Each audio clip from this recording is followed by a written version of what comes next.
Good evening and welcome to The Immigration Show. I'm Ryan Johnson, your host, and today we have a very special guest. She comes from ancestors who were Irish settlers who immigrated from Ireland to America. Please give a warm round of applause for Anna Walsh. Hello everyone, thanks for having me. Hi Ryan.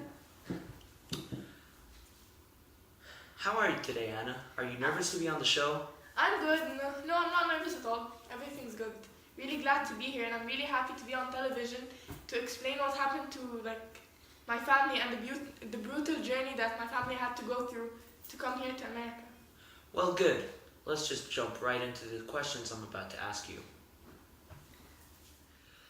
When and why did your ancestors leave Ireland in the first place? Well, my ancestors left Ireland because when the English people came to Ireland, they were not only stealing our stuff and our homes, they were also taking away our property, our land, our homes.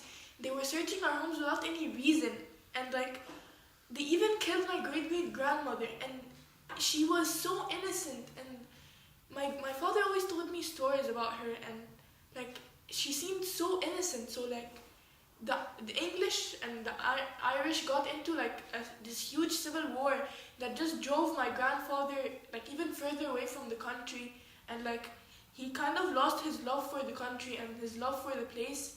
So he decided to take his family to America to just begin a new life and start a new family and just live a better and safer life. Well, Anna, that is a truly tragic story. I'm very sorry to hear that.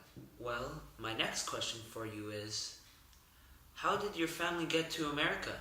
And what was your family hoping to find when they got there? Well, after my great-great-grandfather forced my grandmother to work in order to pay for her journey to America. And I remember my father telling me stories about her, and he quoted her while she was saying, "I took a bus on my own 6 days on the ocean. From County Cook to a little fair house in Ireland. From there, I got on a bus to Terrace. Got a train and almost missed the train. I had to throw my bags from the window of the train to get in. I met the girl on the train, and she took me to Dublin, on the shore of Ireland. I stayed with her for a night, then got on a ship the next morning. I can never forget the wonderful experience I had on the boat. Good meals, and it was very nice weather. And I can never forget my first day on the boat. I got seasick and felt like I was dying. Other than that, it was really smooth. And till I saw the New York crowded streets, it was terrifying. It was so scary for her to just see the New York crowded streets and buildings and just the Statue of Liberty. Everything was so terrifying for her to see. It's just such a big accomplishment to get there after a very long journey. Wow, what a story. How was your ancestors treated when they got to New York? Well, according to my father, my ancestors were treated really badly, and the only jobs they could find were just terrible ones, and they were treated very badly from Americans. And they were treated so badly, they were almost considered slaves. What they didn't do was they were not getting abused or hit by any Americans like the slaves were. That's sad. What other jobs did the Irish people find there? Well, women in my family were mostly prostitutes, and others were housemaids, but they were fired really quickly. After a few days of working as a maid, they were fired due. Let me guess, they were hot-headed. Yes. How did you know? Irish people are like that.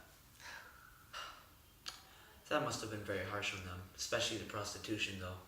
Yeah. How well did your ancestors assimilate to the American culture? And how did their experience change over time?